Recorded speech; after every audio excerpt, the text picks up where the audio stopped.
Ok, sigamos. Eh, entonces habíamos quedado en esto del asunto del cálculo de los divisores de un número, ¿sí? Entonces veamos qué pasa con un número cualquiera. Si vamos a tomar el 30 y vamos viendo los divisores y vamos a aplicar el método que les decía recién, ¿sí? Voy chequeando con todos los naturales desde el 1 en adelante y vamos a ir guardando en el resultado, eh, digamos el número con el que trabajé y el que me da también como resultado, digamos, en la división, ¿sí? Entonces, tenemos el 1, que al dividir 30 en 1 nos da 30, así que ya tenemos el 30 también como divisor, ¿sí? Lo agregamos al tiro ahí al saco. Pues tenemos el 2, ¿sí? Tenemos 2 por 15, que nos da 30, ¿sí? Tenemos ahí. Después el 3, que sería un 3 por 10, así que ahí tenemos otro más.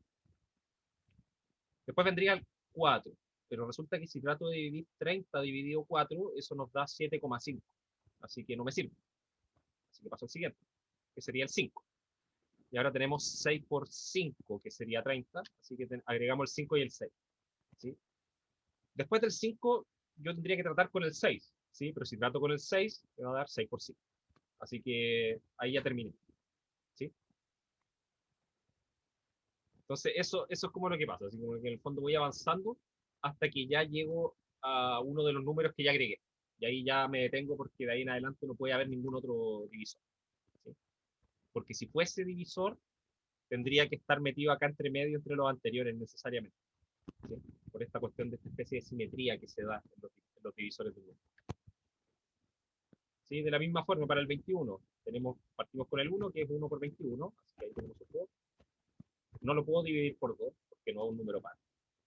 Por 3 lo puedo dividir y me da 7, 3 por 7. No lo puedo dividir tampoco por 4, tampoco por 5, por 6 tampoco, y ahí ya llego al 7, así que ¿sí? Y del número 13 tenemos, bueno, 1 por 13, que nos da 13, y después con cualquiera que yo intente, voy a ir avanzando, tenemos el 2, 3, 4, 5, cualquiera de esos números hasta el 12, ninguno va a dividir a 13, ¿sí? Así que los divisores me quedan solamente estos. Y esto está relacionado con algo que deben haber visto en su momento, que son los números primos, ¿sí? Resulta que el 13 es un número primo. ¿Y qué significa ser un número primo? Es que básicamente sus únicos divisores son el 1 y el mismo, y no hay nada más, ¿sí? Que si miran todos los casos anteriores, eso pasa para cualquier número, ¿sí? El 1 y el mismo número siempre son divisores de cualquier cosa que yo considere, ¿sí? Del 30 tengo el 1 y el 30, al menos. Del 21 tengo el 1 y el 21, ¿sí? Pero aquellos números que sus divisores son exactamente ellos dos y no hay ninguno más, son lo que vamos a llamar los números. Bueno, acá hay una pequeña práctica, encontrar todos los divisores de estos números de acá. Si quieren, tomen ahí una captura de pantalla o anótenlo si los quieren hacer después. Vamos a saltar esto por una cosa de tiempo. Eh, pero a ver, podría decirles cuántos son de cada uno. A ver, el 20 tiene 2, 4, 6. El 20 tiene 6 divisores. El 28 tiene 2, 4, 6. Tiene 6 divisores también. El 30 tiene 2, 4, 6. Bueno, de hecho están acá. Tiene 7, perdón, 8. Tiene 8 divisores. El 45 ya tiene harto. Tiene 2, 4, 6. Tiene 6. Tiene 6 divisores. Y el 100 tiene 2, 4, 6, 8, 9. El 100 tiene 9. Y ojo ahí, ¿sí? Fíjense que los primeros 4 casos, todos estos números tienen una cantidad par de divisores, ¿sí? Que dije que eran 6 y 8, dependiendo de los casos. Pero el 100 tiene una cantidad impar, ¿sí? Y eso es justamente porque el 100 es un cuadrado perfecto, el 10 por 10. Eh, y un concepto que está asociado, de cierta forma, con los divisores, son los múltiplos de un número, ¿sí? Que apuntan en el sentido contrario, ¿sí? Porque nosotros cuando hablamos de un divisor, lo que hacemos es tomar un número y preguntarnos por qué números yo puedo dividir el número que me dieron, ¿sí? De manera que el resultado también sea un número natural, ¿sí? Ahora lo que nosotros vamos a hacer es preguntarnos, bueno, dado un número, ¿cuáles son los números que pueden ser divididos por él? ¿Sí? Entonces, si yo tengo el 7, por ejemplo, yo sé que el 7 se puede dividir por 7. Así que 7 es múltiplo de 7. El 14 se puede dividir por 7, así que también es un múltiplo. El 70 también se puede dividir por 7, así que otro múltiplo de 7, y así. Finalmente, son todos aquellos números que son 7 multiplicado por algún número natural, ¿sí? Entonces, los múltiplos de un número natural, como dice acá, es el conjunto de todos los números que resultan de multiplicar el número n por algún otro número natural. Ahora, el conjunto de los múltiplos se representa así típicamente, ¿sí? M sub n, con una n ahí abajo. Eso ese va a ser el conjunto de todos los múltiplos de n, ¿sí? Y lo que tiene ese conjunto es al número n y todas sus multiplicaciones por números naturales. O sea, tiene 2 por n, 3 por n, 4 por n, 5 por n y así. Por lo tanto, el conjunto de los múltiplos de un número natural siempre es un conjunto que tiene un número infinito de números a, ¿sí? Porque los números naturales son infinitos. A diferencia de lo que pasaba con los divisores. Para cualquier número que yo tome, el conjunto de divisores siempre es una cantidad finita. ¿Se escucha mal? Está con interferencia. Ahí, ¿aló? Ahora sí, ¿mejoró?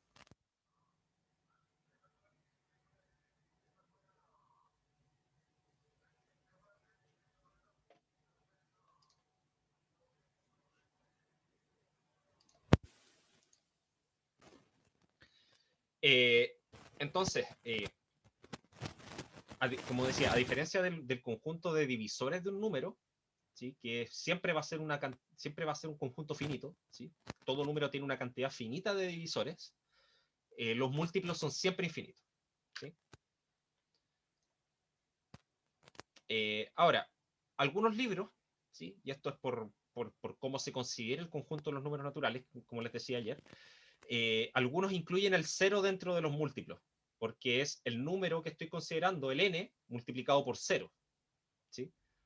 Pero nosotros lo vamos a dejar afuera porque nosotros en la nomenclatura que estamos ocupando cuando hablamos de los números naturales son todos los números enteros que hay desde el 1 en adelante, ¿sí? Así que el cero lo estamos dejando fuera. Entonces, algunos ejemplos. Tenemos esto de acá. Por ejemplo, los múltiplos de 1 son todos los números naturales, ¿sí?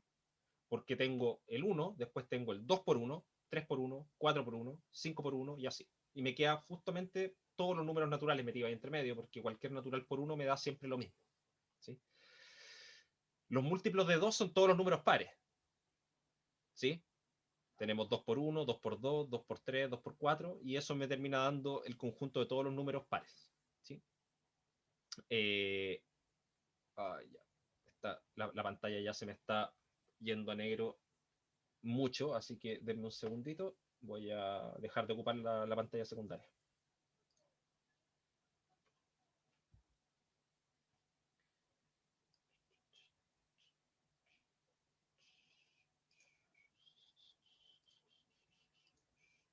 Ya, ahí sí. Por comodidad estaba ocupando las dos pantallas, pero no me queda de otra. Voy a tratar de acomodar todas las cosas por acá. El chat lo voy a tirar por aquí. Ya, ahí está. Entonces, como les decía, tenemos el conjunto de los números pares, que también es se obtienen como el conjunto de múltiplos del número 2, ¿sí? Ahora, uno también se puede hacer la pregunta, ¿es 130, por ejemplo, en este caso, múltiplo de 5? Y la respuesta es que sí, porque en el fondo tengo que 130 es 26 por 5, ¿sí? En el fondo lo que hago ahí es dividir, de cierta forma, 130 en 5, y si el resultado me da un número entero, puedo concluir que 130 es múltiplo, ¿sí? Porque lo puedo escribir de esa forma. Lo mismo acá, 52 es múltiplo de 17 y la respuesta es que no. ¿Sí? ¿Por qué? Bueno, dos motivos. Si tomo el 52 y lo divido en 17, si hago ese ejercicio, me va a dar un número con decimales. ¿Sí? Entonces eso ya me dice que la respuesta es que no. Otra forma es darse cuenta que si hago 3 por 17, eso me da 51. Así que me falta para llegar al 52. ¿Sí? Pero si después el 17 lo multiplico por el siguiente natural, que sería el 4, me paso, llego a 68. ¿Sí? Así que, y como no hay ningún natural entre el 3 y el 4, significa que no hay ninguna opción. ¿Sí? No hay ningún natural que multiplicado por 17 me dé 52. ¿Sí? Y es lo que dice acá. Para formar el 52 con el 17, necesariamente tengo que multiplicar 17 por un número que está entre 3 y 4. ¿Sí? Y eso no es un número natural. Se puede, pero con un número fraccionario. Entonces, como yo les mencioné antes, este concepto de múltiplos es el concepto recíproco de los divisores. ¿Sí? Con los divisores yo me pregunto, para preguntarme si es que un número es divisor de otro, me pregunto si es que al hacer la división el resultado es un entero. ¿Sí? Y para preguntarme si un número es múltiplo del otro, también hago esa división y me pregunto si es que es un número entero. Pero la forma en que se relacionan es un poco distinta. ¿Sí? Entonces, la forma en que lo hacíamos con los divisores era, dado dos números, yo decía que n divide a si es que existe un b que hace que n es igual a por b.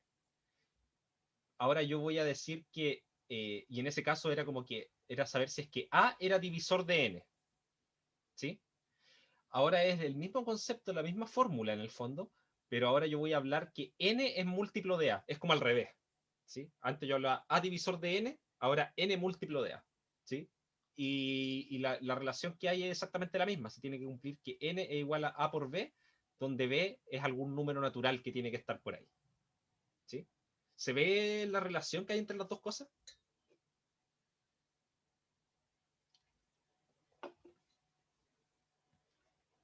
Perfecto. Entonces, y eso es lo que, y esto de acá abajo es exactamente lo que les decía. Decir que A es divisor de n es exactamente lo mismo que decir que n es múltiplo de A. ¿Sí? Como que se invierten los roles cuando hablo de divisor o de múltiplo. Se invierten los roles de los dos números. ¿Sí? Pero al final, en esencia, ser divisor o ser múltiplo, ¿sí? Las dos cosas están basadas en el mismo concepto, que es vincular dos números mediante una multiplicación. ¿Sí? Entonces, veamos rápidamente esto de acá. ¿Sí? Verificar si estas afirmaciones son verdaderas o no. Entonces, ¿20 es múltiplo de 6? No, porque 6 por 3 me da 18 y 6 por 4 me da 24. Así que el 20 me queda por ahí entre medio. ¿28 es múltiplo de 7? Sí, porque 28 es 7 por 4. Así que estamos bien. ¿30 es múltiplo de 15? Sí, también, que es 15 por 2. 45 es múltiplo de 90 y eso es falso.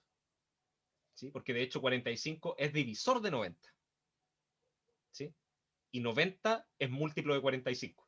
Así que ahí está como al revés esta cuestión de acá. ¿Sí? Y de hecho, si hago la división 45 dividido 90, eso me da un medio. Es un número que está entre 0 y 1, así que no es un natural. Y la última, si 100 es múltiplo de 10, y sí, porque 100 es 10 por 10. Así que estamos bien. Así que de estas, la primera y la cuarta eran falsas, el resto son todas verdaderas. Entonces, con esto último, lo que ya tenemos es que ahora ya profundizamos un poco en lo que es el concepto de los divisores de un número natural, ¿sí? Y los múltiplos, vimos que hay una relación súper estrecha entre que un número sea divisor de un segundo número y que eso equivale a que el segundo sea múltiplo del primero. ¿Sí? En el fondo son propiedades recíprocas. ¿Sí? Ahora, encontrar divisores se interpreta como un problema de agrupación. ¿Sí? En el fondo es de cuántas formas puedo agrupar la cantidad de unidades que tengo. ¿Sí? Y eso me indica cuántos divisores existen de ese número. ¿Sí? Y la relación entre ser divisor o ser múltiplo siempre está dada por esta igualdad acá, n igual a A por B. ¿Sí? Y esto me vendría diciendo que A es divisor de n, o bien que B es divisor de n. ¿Sí? De hecho, dice las dos cosas. ¿Sí? Si yo escribo n igual a A por B, es automáticamente que A y B, ambos, son divisores de n, pero a la vez sé que n ahora es múltiplo de A y también es múltiplo de B. ¿Sí? Dado, teniendo en cuenta que los tres números acá son naturales. ¿Sí? Porque todo esto me pide trabajar solamente con números naturales. ¿Ok?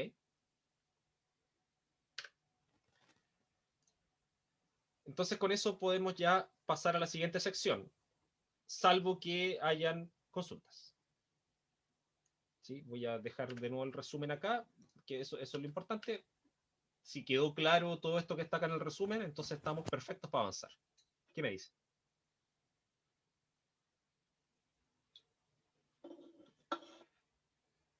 Espectacular.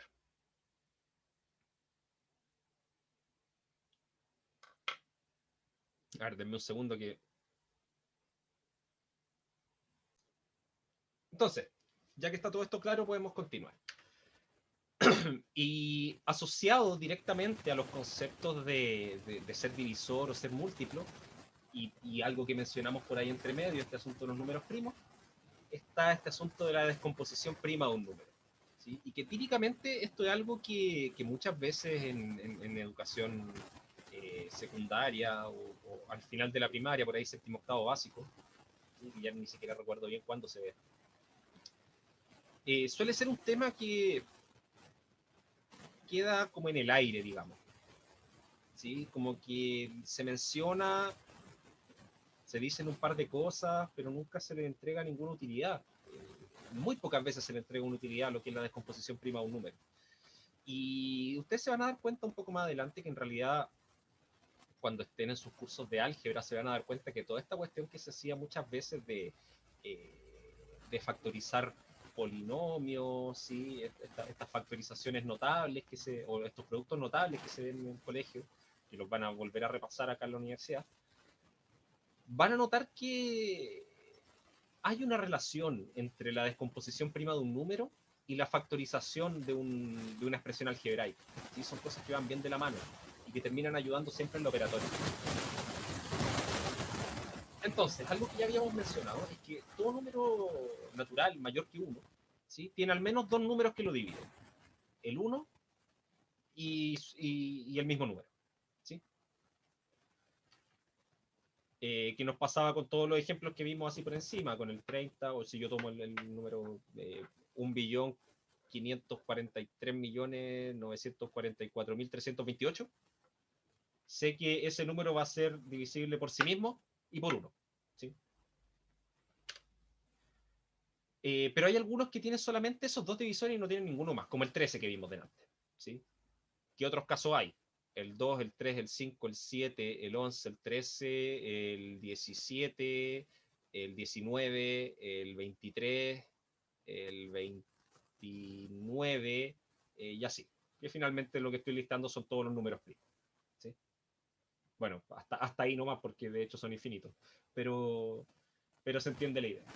¿Sí? Vamos a encontrarnos muchas veces con números que solamente los puedo dividir por uno y por sí mismo. Y no hay ningún otro divisor. Ahora, muchas veces se interpretan estos números primos como los átomos de los números. ¿Sí? No se pueden dividir en cosas más pequeñas. ¿Sí? Pero a su vez, porque el concepto de átomo yo lo puedo ver así, como solamente eso, pero en realidad los átomos hacen más cosas, pues los átomos forman moléculas. Entonces lo que va a pasar con los números primos es que además de no poder dividirse más, ¿sí? Digamos que son como una unidad fundamental de los números naturales, a partir de ellos se puede construir cualquier número natural. ¿Sí? Entonces los números que no son primos se les llama compuestos. ¿Y eso por qué? Porque en realidad los números compuestos, cualquier número que no sea primo, se puede escribir en términos solamente de números primos usando multiplicaciones. Y un caso especial es el número 1.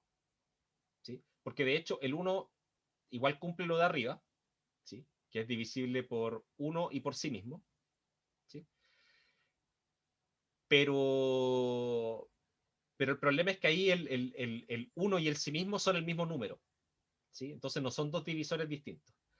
Y el único problema, o sea, el único número con el que ocurre ese problema es el 1. Así que el 1 lo dejamos aparte. El 1 es un número especial, ¿sí? De hecho, tiene varias propiedades especiales. Es, digamos, el primer número el primer número natural con el cual yo al multiplicar no me da 0, ¿sí? Porque el otro es el 0 si es que lo consideramos como natural. También es el neutro multiplicativo. Si yo multiplico cualquier número por 1, me da el mismo número. Así que el 1 lo dejamos aparte. El número 1 es un caso especial, que lo vamos a dejar allí, no lo vamos a tocar, no lo vamos ni siquiera a mirar, lo vamos a dejar ahí. Entonces, la pregunta es cómo uno determina cuáles son los números primos. Y la verdad es que ese es un problema que se ha estudiado por siglos y que todavía es un problema abierto en la matemática porque eh, los números primos parecieran estar distribuidos en los números naturales de una forma bien aleatoria, ¿sí?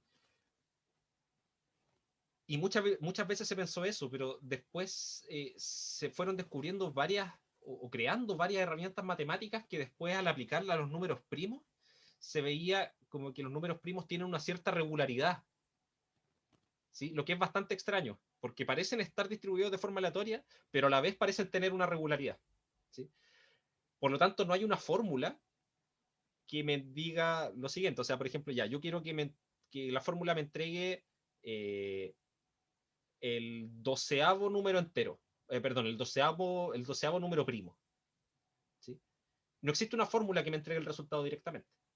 ¿Sí? Entonces, la única forma que tenemos para encontrar números primos es lo que se llama la criba de Eratóstenes. ¿Sí? Y que en realidad es un método bastante rústico, pero es el método que tenemos. ¿Sí? Entonces, si me piden encontrar todos los números primos menores que 21, lo que yo voy a hacer es listar todos los números desde el 2 hasta el 21, ¿sí? El 1 lo dejo aparte porque no me interesa, ¿sí? Y después de eso voy a ir tachando de a poco, ¿sí? Entonces parto con el 2, ¿sí? Ese es el primer primo porque el 2 lo puedo dividir solamente por 1 y por 2, ¿sí? Así que listo, yo sé que el 2 es primo, lo dejo ahí. Después veo qué pasa con los que son múltiplos de 2, ¿sí? ¿Por qué? Porque resulta que todos los múltiplos de 2 van a ser números que son divisibles por 2. Entonces, dentro de esos divisores va a estar el 2 metido entre medio, ¿sí? Entonces, ojo ahí con la relación que hay entre ser múltiplo y ser divisor, ¿sí? Van muy de la mano. Entonces, tachamos todos los números que son múltiplos de 2. En este caso, el 2, 4, o sea, perdón, el 4, el 6, 8, 10, 12, 14, 16, 18, 20. Listo. Tachamos todo eso. Y una vez que hago eso, paso al siguiente número natural que me aparezca en esta lista que no esté marcado, ¿sí? En este caso sería el 3. Y ese necesariamente va a ser número primo, ¿sí? ¿Por qué? Porque si no fuese primo, tendría que ser divisible por alguno de los anteriores, ¿sí? Pero yo sé que el 3 no es divisible en 2, porque si 3 fuese divisible en 2, entonces el 3 sería un múltiplo de 2, y ya lo habría tachado, ¿sí? Entonces este método, como les decía, si bien es muy rústico, me asegura llegar al resultado correcto, ¿sí? Y después de eso, ¿qué voy a hacer? Voy a tachar todos los números que sean múltiplos de 3 que ya no estén tachados desde antes, ¿sí? Porque, por ejemplo, 3 por 2, 6. El 6 ya está tachado, pero filo, lo dejo ahí. Después tengo 3 por 3, 9. 3 por 4, 12, que ya está. 3 por 5, 15. 3 por 6, 18, que igual está tachado. Y 3 por 7, 21. Entonces tachamos todo eso. Y el siguiente en la lista que esté sin tachar va a ser un número primo. Entonces lo marco. Tenemos el 5.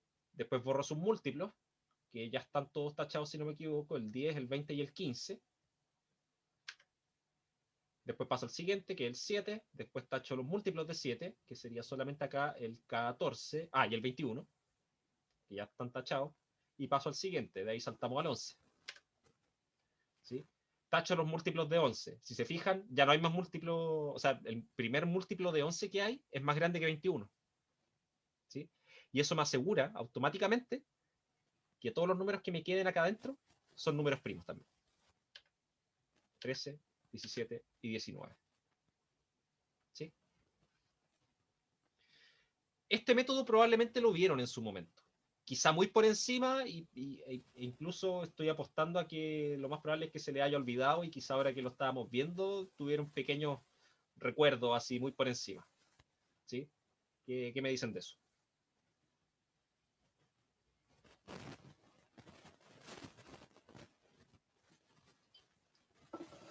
Primera vez que lo ven. Ah, ya, mira tú. Yo recuerdo haberlo visto en el colegio. Yo recuerdo que me lo pasaron en el colegio. Pero también así, fue como muy... Era casi como una anécdota. ¿Sí?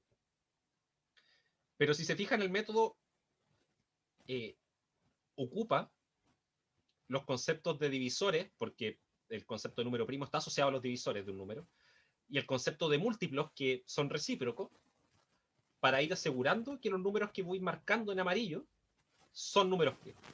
¿Sí? ¿Por qué? Porque tomo el primero y borro todos sus múltiplos. Después tomo el siguiente que no esté marcado y borro todos sus múltiplos. ¿Sí? Entonces los números que me van quedando sin borrar son necesariamente números primos. Claro, en el preu, claro, también de repente se ve ahí porque de hecho el manejarse con números primos ayuda bastante, sobre todo con la factorización prima, que es un tema importante. ¿Sí?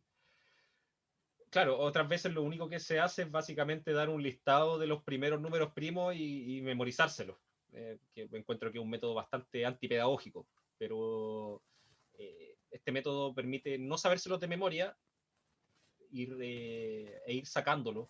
Y después de unas cuantas repeticiones uno se los memoriza, al menos los primeros. ¿Sí? De la misma forma que yo en antes les mencioné los primeros números primos de antes, llegué hasta el 29, si no me equivoco. Pero eso no es porque me lo sepa de memoria, sino que es o que sí, me lo sé de memoria, pero no porque me haya sentado a memorizarlo, sino que ha sido tanto lo que lo he ocupado que ya lo tengo en la cabeza. Como que se absorbió, como con el tiempo simplemente.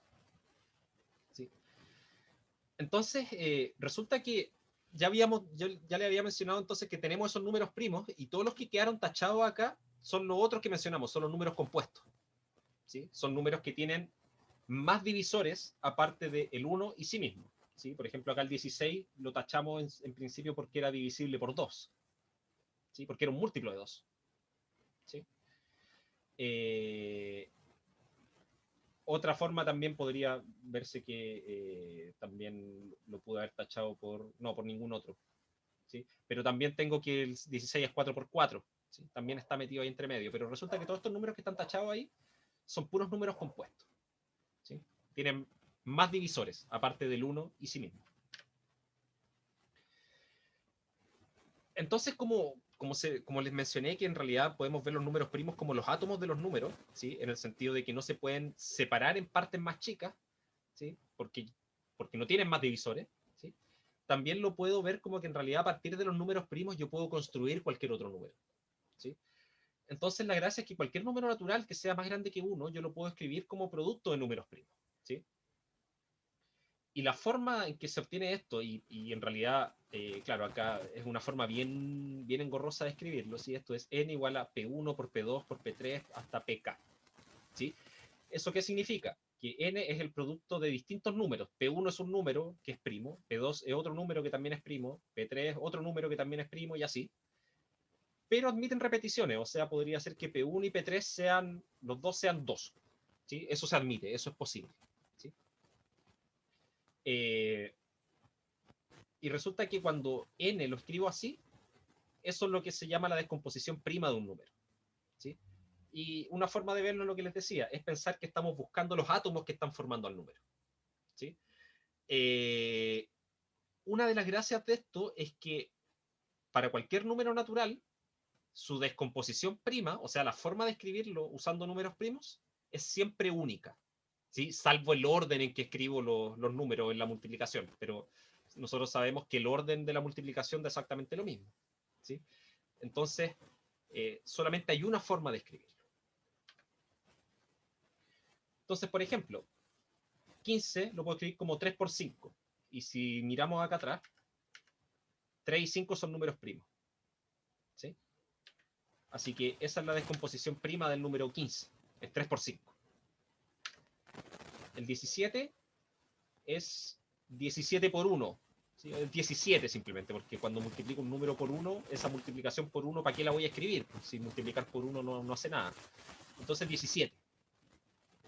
¿Sí? A eso es una igualdad bien tonta, podría pensar. ¿No? ¿Sí? 17 igual 17, ya. Pero bueno, no importa. 17 es un número primo. Así que esa es su descomposición. 40. Y aquí es donde las cosas ya se ponen un poco más interesantes. Entonces, tratemos de dividir el 40. A ver, el 40, 5 por 8. Esa es una primera forma de verlo. ¿Sí? Pero resulta que, claro, el 5 es número primo, pero el 8 no. Resulta que el 8 yo lo puedo escribir primero como 2 por 4, por ejemplo. ¿Sí? Pero ese 4 que me aparece ahí tampoco es número primo. ¿Sí? Pero ese 4 es 2 por 2. Entonces finalmente me quedó una cadena de multiplicaciones que era 5 por 2 por 2 por 2. ¿Sí? Y eso me hace aparecer esto de acá. 2 al cubo por 5. ¿Sí? Y esa es la descomposición prima. La descomposición prima de 40 es 3 veces el 2 y una vez el 5. ¿Sí? Y no hay otra. Esa es la única descomposición prima. Independiente de la forma en que vayan ustedes separando esto, cuando lleguen a tener solamente números primos, siempre esa descomposición va a tener 3 veces el 2 y una vez el 5. ¿Sí? Quizá en distinto orden en la multiplicación, pero eso no nos importa. ¿Sí? ¿Se entiende este concepto ahora de la descomposición prima?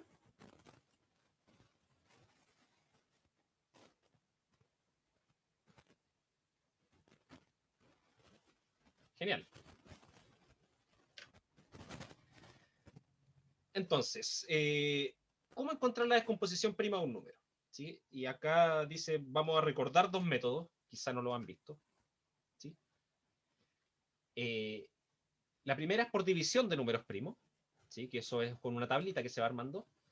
Otra que se le llama por árbol y el otro es que es un árbol de descomposición, ¿sí? Que es más similar a lo que estábamos haciendo recién. ¿Sí? Entonces veamos una tabla. Vamos a descomponer el número 56. ¿Sí? Entonces, cada vez que encontramos un primo que divida al número que estoy trabajando, lo vamos a descomponer hasta llegar al número 1. ¿Sí? ¿Cómo funciona eso? El número que vamos a dividir va a ser el 56. ¿Sí? Y vamos a buscar algún primo que lo divida. ¿Sí? Y por una cuestión de orden, vamos a partir desde los primos más chicos. ¿Sí? Entonces, ¿cuál es el primer primo? El 2. Así que voy a intentar con el 2. ¿Es 2 divisor de 56? Y la respuesta es sí. Porque el 56 lo puedo escribir como 2 por 28. ¿Sí? Entonces el 2 lo divide y lo que me queda al hacer esa división es 28. ¿Sí? Ahora, ¿esto qué significa? En el fondo estoy diciendo 56 es igual a 2 por 28. Entonces ahora voy a descomponer este 28. ¿Sí? Que fue muy similar a lo que se hizo acá, por ejemplo. Aquí, cuando vimos el 40, escribimos primero 5 por 8. Y después como que dejamos ese 5 ahí tranquilito y empezamos a ver cómo se descompone el 8. ¿Sí? Y de ahí aparecieron estos tres números 2. Perdón. Entonces ahora el 28. Me vuelvo a preguntar, voy a seguir con el mismo número primo, con el 2. ¿Sí?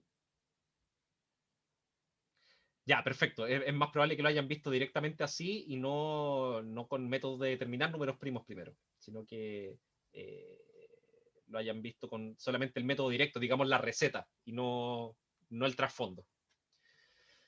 Bueno, el 28 lo puedo escribir como 2 por 14. Así que ponemos el 2 al lado y el 14 acá abajo. Sigo con el 2. ¿Puedo dividir 14 por 2? Sí, todavía puedo. Entonces me queda 2 por 7. Y voy a seguir con el 2. 7 lo puedo dividir por 2 y ahora la respuesta es no. Entonces paso al siguiente número primo, que es 3. 7 lo puedo dividir por 3, tampoco. Paso al siguiente número primo, 5. 7 lo puedo dividir por 5, tampoco. Paso al siguiente número primo. 7 lo puedo dividir por 7, sí. Y me da 1. Y llegué hasta el 1 acá abajo. ¿Sí? Entonces resulta que la descomposición prima de 56 es 2 por 2 por 2 por 7. ¿Sí? Estos números de acá, al multiplicarlos entre ellos, me van a dar 56. ¿Sí? Y que eso es fácil de verificar porque 2 por 2, 4, 4 por 2, 8, 8 por 7, 56. ¿Sí? ¿Se entiende la tabla? ¿Sí? Ya, vamos a hacer una pausita ahora, 10 minutos, ¿sí? Son las 12:15. Ya lo expliqué. A ver, denme un segundo. Ya, esta parte, el método de la tabla, esto me lo va a saltar porque fue lo que acabo de explicar. ¿Sí? Lo expliqué en palabras. Acá está escrito nuevamente, así que no vamos a repetirlo. ¿Sí? Y les voy a dejar esto. ¿Sí? Igual, de todas formas, para que lo vean por encima nomás, recuerden, no es obligación que lo hagan. ¿Sí? Pero como para soltar la mano. ¿Sí? Nosotros siempre hablamos de eso, hay que soltar un poquito la mano de repente con estas cosas. 10 minutos, vamos a seguir a las 12:25.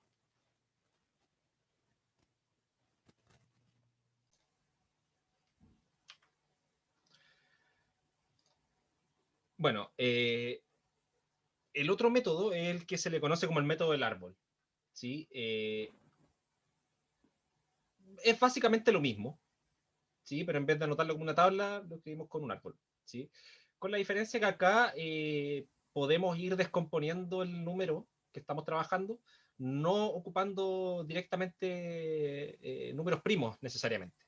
¿Sí? Pero eventualmente tenemos que llegar a puros números primos. ¿Sí? Entonces ponemos el 60 primero y uno dice, ya, a ver, 60 lo puedo escribir como 4 por 15. Esa es una forma de descomponer el 60. ¿Sí? Entonces del 60 saco el 4 por una parte y el 15 por el otro. Y ahora cada uno de esos dos números los trato de descomponer. ¿Sí? El 4 por un lado lo puedo escribir como 2 por 2. Y el 15 por otra parte lo puedo escribir como 3 por 15. ¿Sí? Y a medida que voy avanzando voy marcando los que vayan siendo números primos. ¿Sí? Entonces, claro, acá cuando dividí el 60 llegué al 4 y al 15, esos no son primos, así que tengo que seguir descomponiendo. Cuando descompuse el 4 me quedó 2 por 2, y ese yo sé que sí es un número primo, esos dos son números primos, así que los marco. Y lo mismo con el 15, me salió el 3 y el 5, que son números primos, así que los dejo marcados. Y ahí ya no puedo seguir bajando, ya no puedo seguir ramificando este árbol hacia abajo. ¿Sí? Es como un árbol dado vuelta. ¿Sí? Esta es como la raíz y estas son las hojas. ¿Sí? Va creciendo hacia abajo. Entonces, una vez que ya no puedo seguir avanzando, necesariamente es porque llegué a tener solamente números primos y por lo tanto, la descomposición acá ocupa dos veces el número 2 y ocupa el 3 y el 5, una vez cada uno. ¿Sí? Entonces la descomposición prima del 60 es 2 por 2 por 3 por 5, que también se puede escribir como 2 al cuadrado por 3 por 5. ¿Sí? Y esa es la forma más usual de escribir las descomposiciones primas. ¿Sí? Cuando un número se me repite varias veces, resumo todo eso en una potencia, ¿sí? Para no estar escribiendo tanto para el lado. ¿Sí? Sobre todo si es que hubiese un número que está repetido muchas veces. ¿Sí?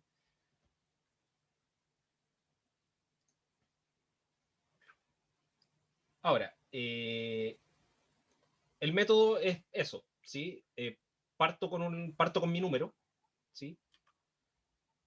Si es primo, lo dejo pintado. Si no lo es, lo descompongo en dos números y chequeo si es que estos dos nuevos números son primos o no, o si alguno de ellos es primo. ¿Sí? Si alguno es primo, lo pinto, lo dejo marcado y sigo descomponiendo el otro. Si ambos son primos, terminé. ¿Sí? Y así se va avanzando. ¿Sí? Y claro, el procedimiento se repite ahora pensando que el punto de partida ahora ya no es este de acá arriba, sino que son estos dos de acá. ¿Sí? Estos dos son mis nuevos puntos de partida. ¿Sí? Esto en sus cursos de computación probablemente lo van a ver en su momento. Esto es lo que se le llama un algoritmo recursivo. ¿Sí?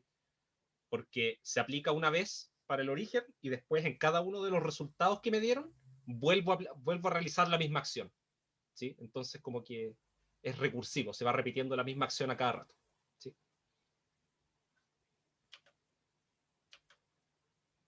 Y así vamos avanzando. ¿Sí? Como se indica ahí. Eh, les dejo este de acá. A ver, hagamos uno. Hagamos el 30. Déjenme abrir acá.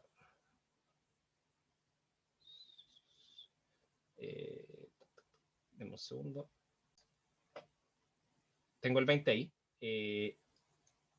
Lo puedo descomponer como 4 por 5. ¿Sí? 4 por 5 es 20. Así que tenemos esto acá. Y resulta que de estos dos ahora el 5 es primo, así que lo voy a dejar ahí. Y este 4 lo puedo seguir descomponiendo. Este lo puedo escribir como 2 por 2. ¿Sí? Y si se fijan, llegamos exactamente a la misma descomposición de nuevo. ¿Sí? 2 por 2 por 5. Así que nos queda eso de ahí. ¿Sí? E independiente del orden en que lo hagan todo esto, siempre les va a dar la misma descomposición, porque yo ya le había dicho, la descomposición prima de un número es única. ¿Sí? ¿Queda claro el método?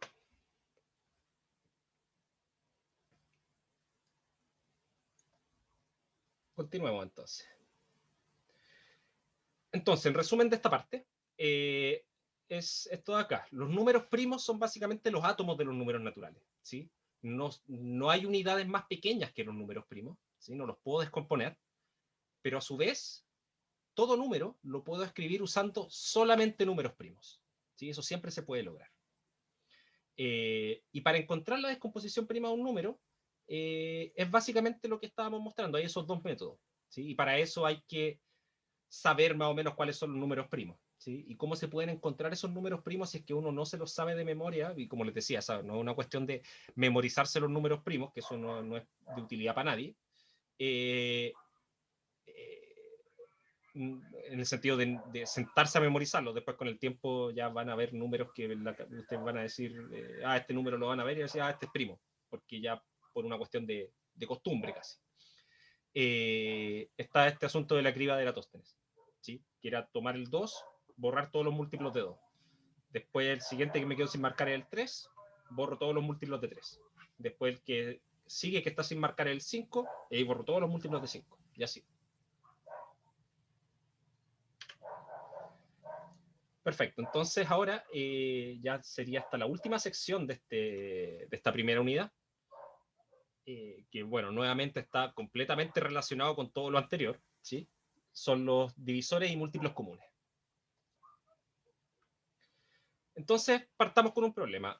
Supongamos que tenemos una compañía que hace cajas para empaquetar tornillos y es proveedora de dos productores de tornillos, ¿sí?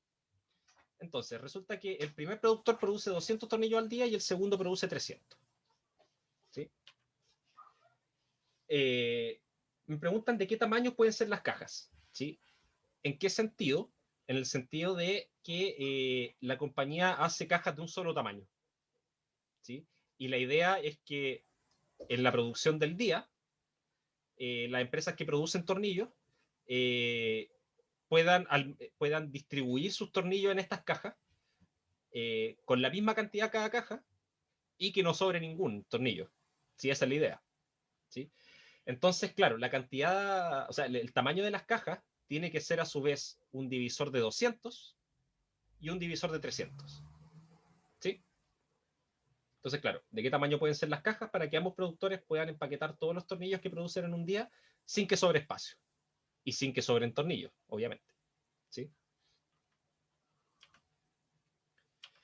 Entonces, busquemos una solución para esto. A ver, si yo armo una caja en la que caben un número n de tornillos, para que los productores puedan empaquetar la producción, necesitamos que n sea divisor de 300 y 200, que era lo que estaba mencionando. ¿Sí? Porque de esta forma, si el número n es divisor de 300, voy a tener una cierta cantidad de cajas con n tornillos. ¿Sí?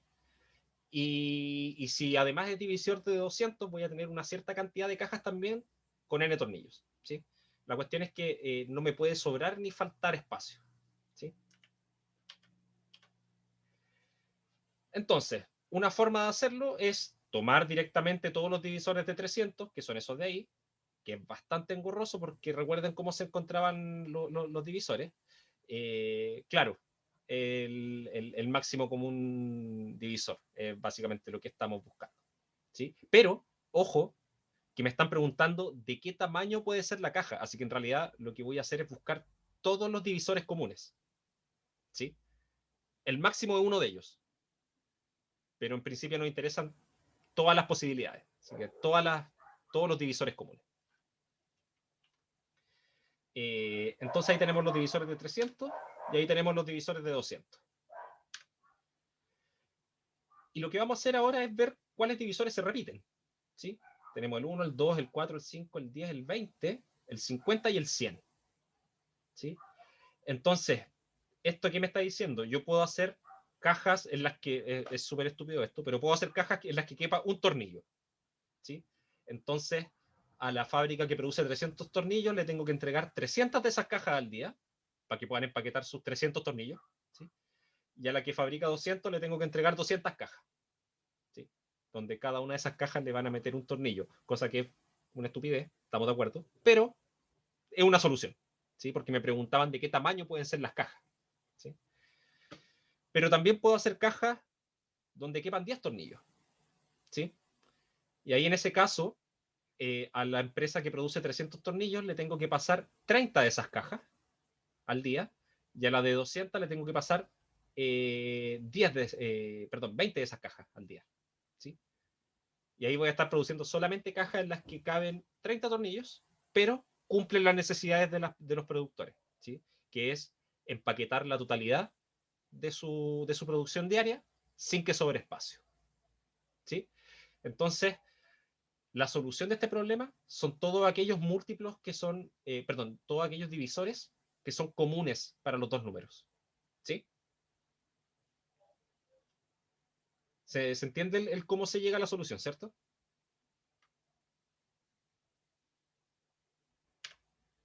Ok. Entonces la respuesta a esto es que las cajas pueden ser para almacenar 1, 2, 4, 5, 10, 20, 50 o 100 tornillos. Y listo. Eso es lo que necesitábamos.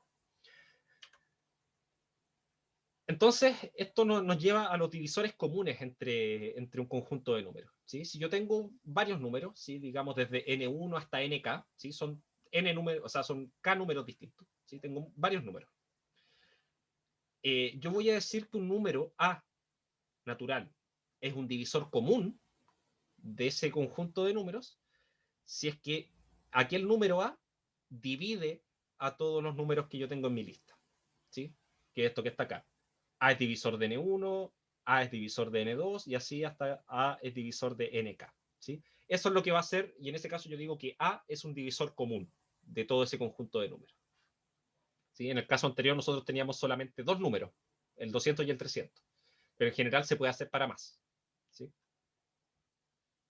Y que claro, según el método rústico que estaba ahí recién, lo que tendría que hacer es, para cada uno de estos números que tengo en mi conjunto S, escribir la lista de todos sus divisores, y después que tengo toda esa lista, ver aquellos números que están en todas las listas al mismo tiempo.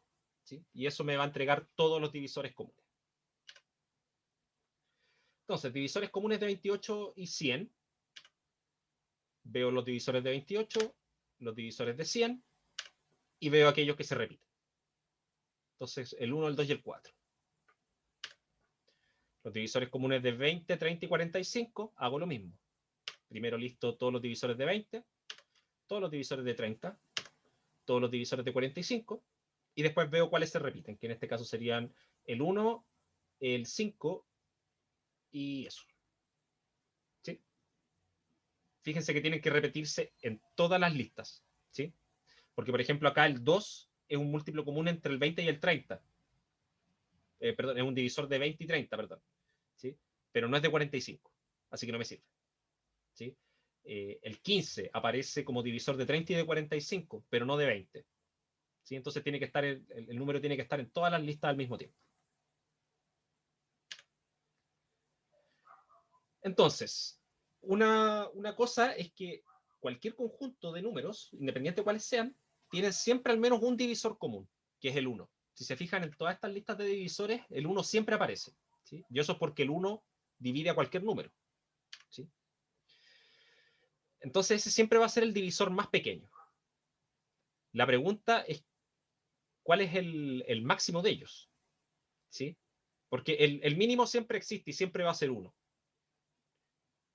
Entonces lo que vamos a hacer ahora es definir el máximo de ellos, ¿sí? Porque si sabemos que el 1 siempre es el mínimo, es interesante hacerse la pregunta de cuál es el máximo común divisor. ¿Sí? Entonces, a ese divisor común más grande es lo que se le conoce como el máximo común divisor. Y, por ejemplo, de antes cuando veíamos los divisores comunes de 200 y 300, que eran estos de aquí, el máximo común divisor era el 100. ¿Sí? Y eso significa que yo le entrego a las dos empresas cajas para almacenar 100 tornillos, cosa que la primera va a necesitar 2 cajas al día y la otra va a necesitar 3 cajas al día, ¿sí? Para almacenar su producción. ¿Sí? Ahora, encontrar máximo común divisor de un par de números o de un conjunto de números, eh, listando todos sus divisores, viendo todos los que son comunes y después quedándose con el máximo de ellos, es bien engorroso. ¿Sí? Porque son varias etapas que hay que seguir y que son bastante largas. ¿Sí? Sobre todo muchas veces el encontrar todos los divisores de un número puede tomar mucho tiempo. Pero aquí es donde nosotros vamos a ocupar este concepto de la descomposición prima para poder encontrar el máximo común divisor. ¿Sí? Entonces, lo que vamos a hacer es lo siguiente. Vamos a tomar los números para los cuales yo quiero encontrar el máximo común divisor. Y vamos para cada uno de ellos a anotar la descomposición prima. ¿Sí? Que termina siendo siempre, en todos los casos diría yo, más rápido que encontrar todos los divisores. ¿Sí? Ahora, los números primos que se repiten en las descomposiciones los vamos a dejar guardaditos en una lista aparte. ¿Sí? Si alguno de ellos tiene un exponente, por ejemplo, si aparece un 2 al cuadrado o un 3 a la cuarta o cosas de ese estilo, lo guardamos con el exponente más pequeño que aparezca. ¿Sí? Por ejemplo, si en la descomposición de un número aparece un 2 al cubo y en el otro aparece un 2 al cuadrado, me quedo con el 2 al cuadrado. ¿Sí? Y el resultado final que estamos buscando, que es el máximo común divisor, es la multiplicación de esos números que guardamos aparte. ¿Sí? Así, digamos, en texto esta cuestión puede verse un poco complicada, ¿sí? Pero viéndolo con un ejemplo se simplifica bastante y podemos incluso darle un sentido de por qué esto funciona. ¿Sí? Entonces, usando el método de la tabla, vamos a encontrar las descomposiciones primas del número 200 y el 300. ¿Sí? Y al hacer eso, bueno, no voy a entrar en detalle, pero se llega a que la descomposición prima del 200 es 2 al cubo por 5 al cuadrado. Y la descomposición prima de 300 es 2 al cuadrado por 3 por 5 al cuadrado. ¿Sí? Entonces ahora voy viendo, a ver, el 2, el número primo 2 está en las dos listas. ¿Sí? Están las dos descomposiciones primas. Acá aparece como 2 al cubo y acá como 2 al cuadrado.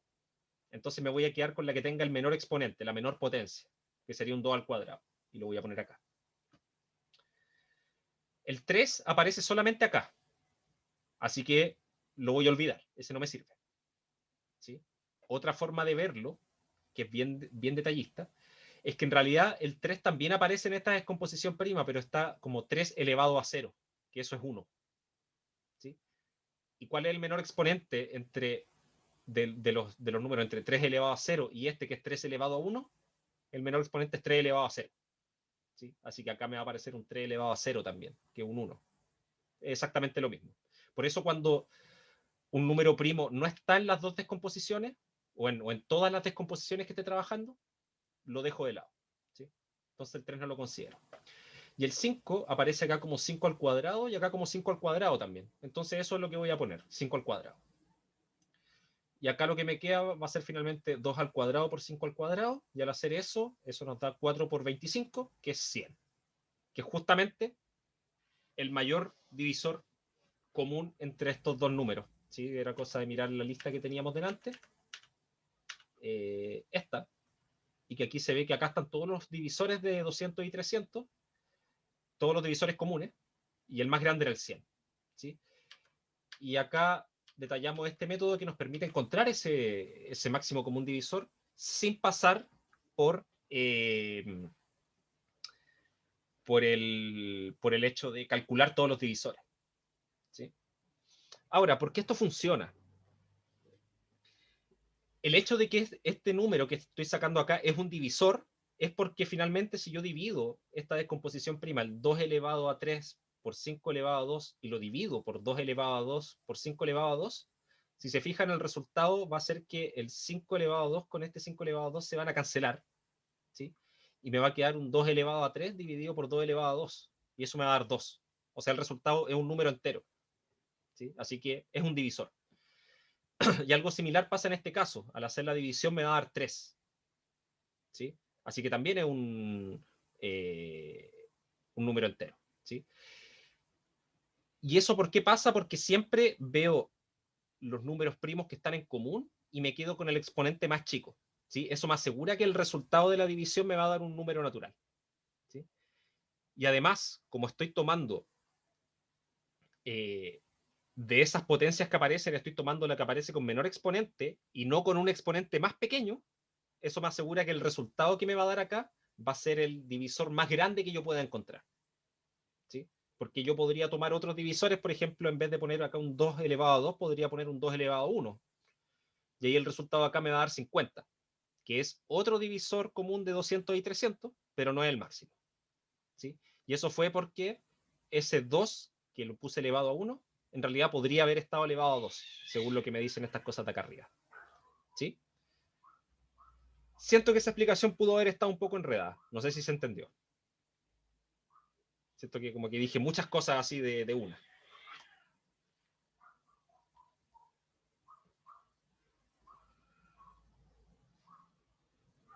Perfecto. Ya, si se entiende, entonces podemos seguir. Ya.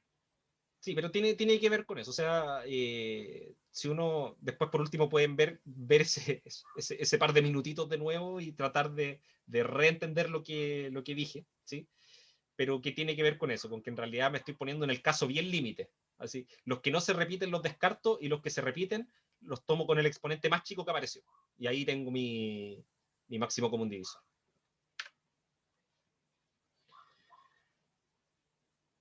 Exacto, hay que ver qué números primos se están repitiendo entre los números. Y aquí no necesariamente entre ambos números, sino que entre los números que aparecen, ¿sí? Entonces veamos un caso rapidito.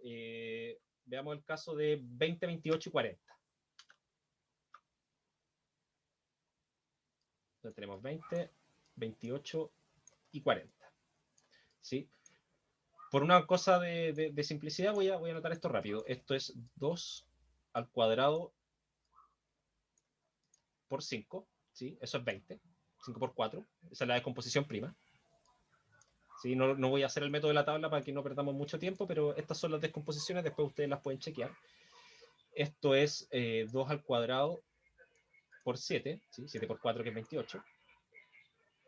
Y el 40 lo podemos escribir como 2 al cubo por 5, 5 por 8, ¿sí?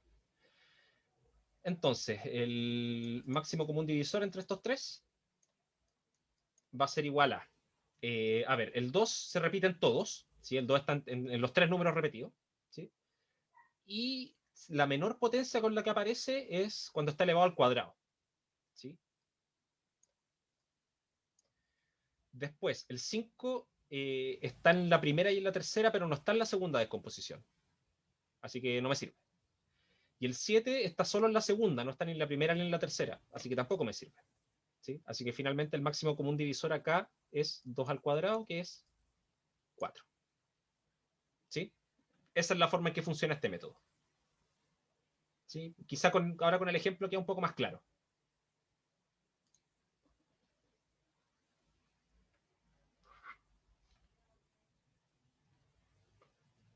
Ya. Les dejo esto ahí para que lo vean. De todas formas, como les decía, todo este PDF después se los voy a publicar, ¿sí?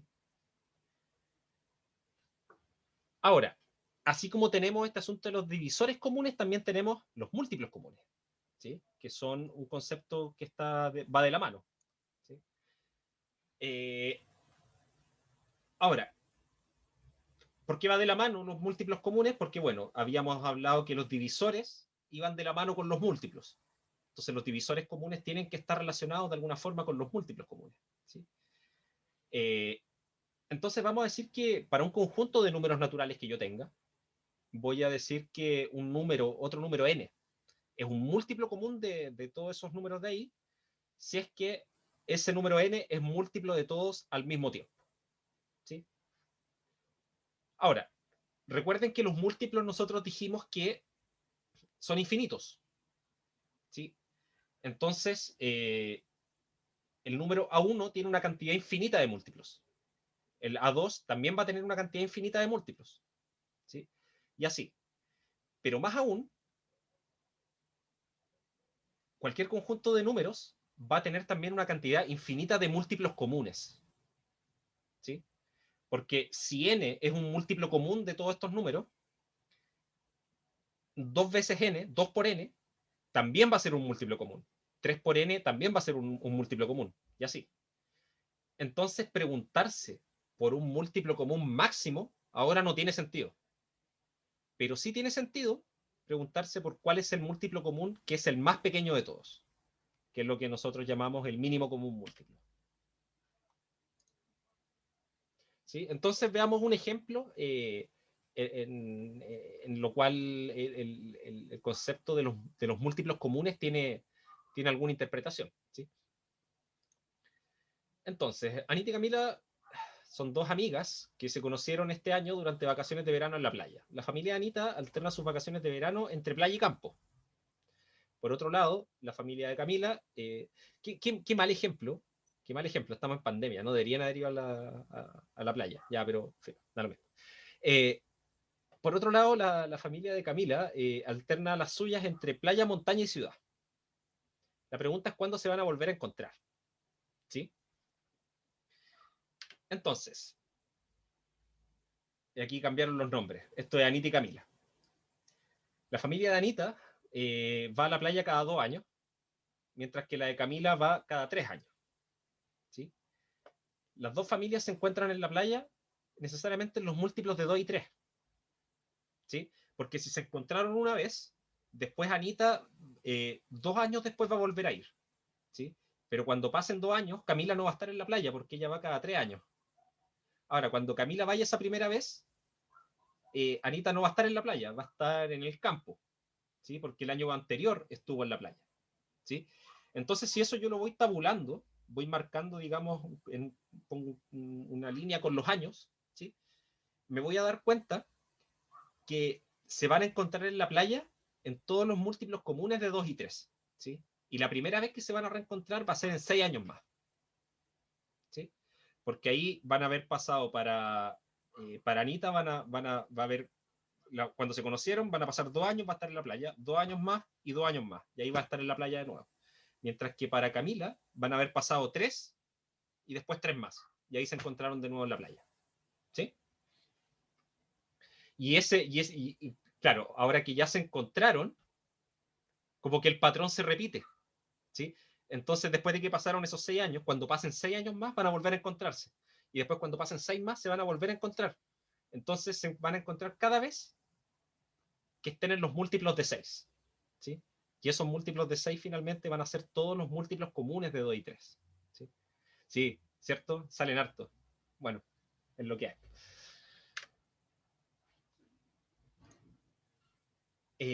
Mínimo común múltiplo. ¿Sí? Y este va a ser el último concepto que vamos a ver. ¿Sí? Yo creo que con este vamos a terminar la unidad. Sí, de hecho, con este terminamos la unidad. Eh, entonces, como yo les decía, los múltiplos comunes son infinitos. ¿Sí? De hecho, en el ejemplo anterior, yo les dije que un múltiplo común era 6, pero también lo va a ser 12, 18, 24 y así. Porque cada vez que pase un periodo de 6 años se van a volver a encontrar. ¿Sí? Entonces, como son infinitos, no puedo pensar en el máximo, pero puedo pensar en el mínimo. En este caso, pensando en este problema, si se encontraron ahora, ¿en cuántos años más va a ser la primera vez que se encuentren? Que la respuesta era 6. Y ese es el mínimo común múltiplo entre 2 y 3. ¿Sí? Ahora, un múltiplo de un número siempre es fácil de encontrarlo. ¿Sí? Yo tomo todos mis números y los multiplico entre ellos. Y ese resultado siempre va a ser un múltiplo de esos números. ¿Sí? Por ejemplo, si tengo el 5 y el 10, un múltiplo común entre ellos dos es 50. 5 por 10. ¿Sí? Porque 50, como es el resultado de 5 por 10, es obviamente múltiplo de 5 y obviamente múltiplo de 10. ¿Sí? Porque lo obtuve simplemente de multiplicar 5 con 10. Pero no es el mínimo común múltiplo, ¿sí? Porque de hecho el menor múltiplo común entre los dos es 10. Porque el 10 lo puedo escribir como 5 por 2, así que es múltiplo de 5, y el 10 lo puedo escribir como 10 por 1, que es múltiplo de 10. ¿Sí? Entonces, ahí nos queda 10 como el mínimo común múltiplo. ¿Sí? Ahora, hay casos en que al hacer esta multiplicación directamente nos da el mínimo común múltiplo. Y cuando pasan esas cosas es porque todos los números con los que yo estaba trabajando eran números primos. ¿Sí? Entonces, al mínimo común, al múltiplo común más pequeño se le conoce como el mínimo común múltiplo y se puede obtener de varias formas. ¿Sí? Por ejemplo, si tengo acá 3, 5 y 6, yo puedo decir que un múltiplo común de esos tres números es 90, que lo obtengo multiplicando esos tres números. Pero de hecho, el múltiplo común, que es el más pequeño, es 30 simplemente. ¿Sí? Que es 3 por 10, o 5 por 6, o 6 por 5. ¿Sí? Y ahí en el fondo estoy chequeando que 30 es múltiplo de estos tres números de aquí, del 3, del 5 y del 6. ¿Sí?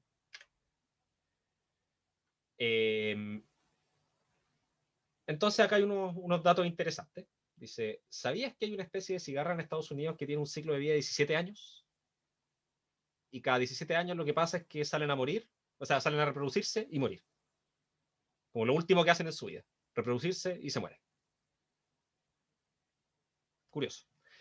Eh, Ahora, con esto que evitan, eh,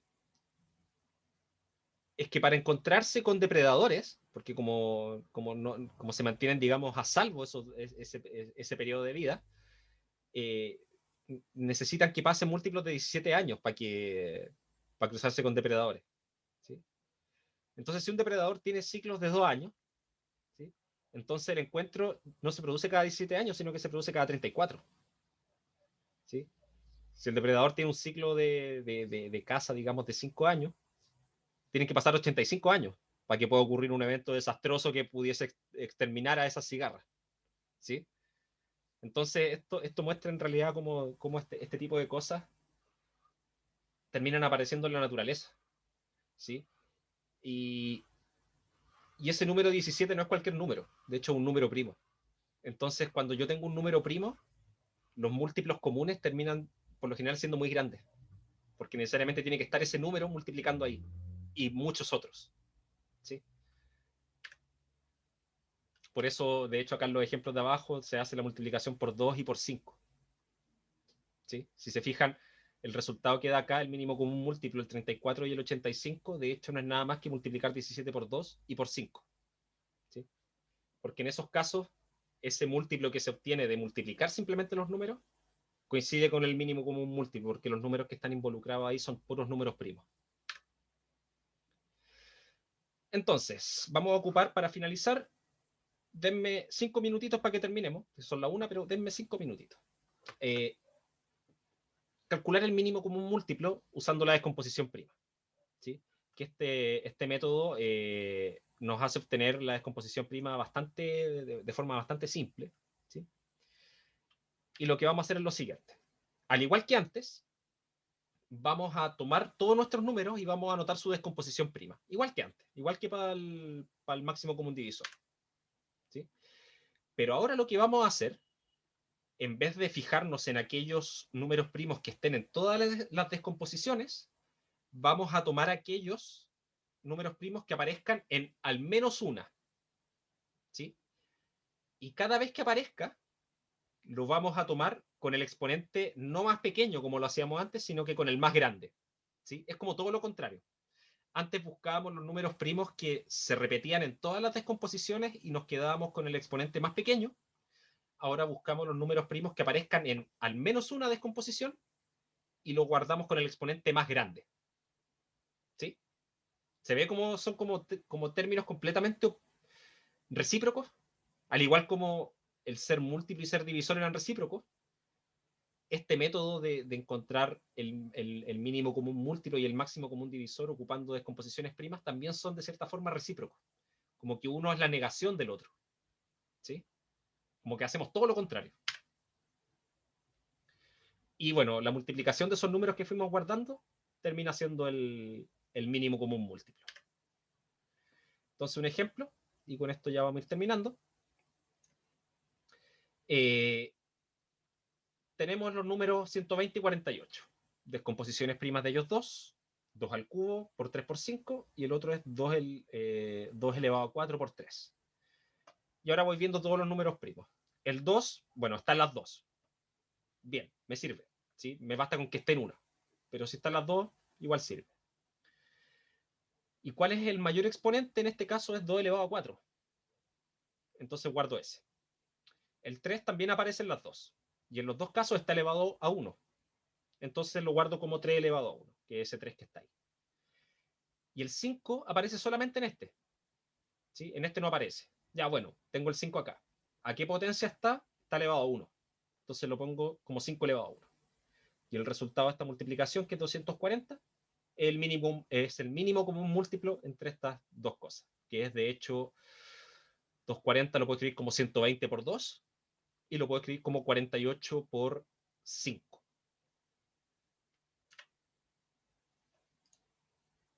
¿Sí? Denme un segundo. Déjenme ver acá. Ya, hay unos problemas acá que les van a quedar disponibles cuando yo suba el PDF. ¿Sí? No los vamos a ver ahora en detalle. De hecho, este que es como un problema de modelamiento, que se le llama, que en el fondo de estos problemas de planteo que aparecen típicamente, que es puro texto y uno tiene que traducir todo eso al lenguaje matemático en el fondo. Está con su solución, así que la pueden ver ahí después. Y recapitulando, revisamos de nuevo lo que son los conceptos de divisores y múltiplos comunes, ¿sí? Y a su vez los conceptos asociados, que son el del máximo común divisor y el mínimo común múltiplo.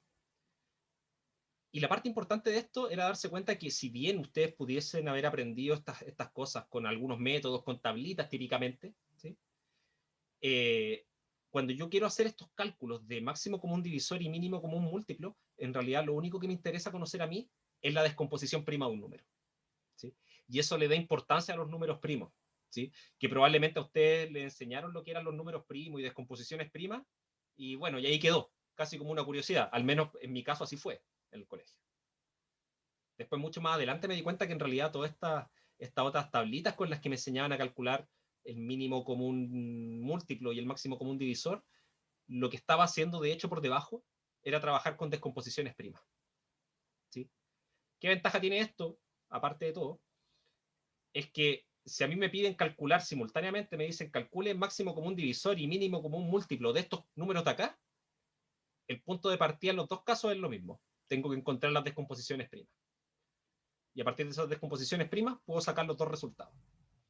Si lo hiciera con un método más clásico, con alguna tablita o algo así, tendría que hacer dos desarrollos distintos, ¿sí? Entonces, con este método, que además permite entender un poco más lo que está pasando por debajo, permite ahorrar tiempo en el sentido de que voy a tener que hacer casi que un solo desarrollo para las dos cosas, ¿sí? Bueno, ¿alguna consulta? Rapidita, así antes de terminar, que ya estamos pasados la hora, disculpen, 5 minutitos que me pasé, pero era para cerrar esta unidad, ya la dejamos cerradita. Eh, Todo claro, perfecto, espectacular. Eso es súper bueno. Ya, bacán. Entonces, como les decía, los videos van a quedar publicados en YouTube, los de las dos sesiones de hoy día. ¿Sí? De hecho, ahora yo cerrando esto, mientras se procesa el video en Zoom, voy a publicar el otro. ¿Sí? Les voy a dejar el link ahí en Ucampus, donde les dije ahí en la sección de las clases virtuales. Y les voy a publicar este PDF completo, el que acabamos de terminar. ¿Sí? Y ya mañana vamos a partir ya con la segunda unidad de esto. ¿Sí? Y ahí ahora voy a hacerlo al revés, ahora les voy a publicar de manera previa ese PDF, ¿sí? Para que lo tengan ahí a mano. Y si es que alguien se motiva, puede verlo un poquito desde antes, ¿sí? Una cosa completamente opcional, pero van a tener el material ahí disponible, ¿ya? Entonces nos vemos mañana, 9:30 de la mañana, mañana mismo.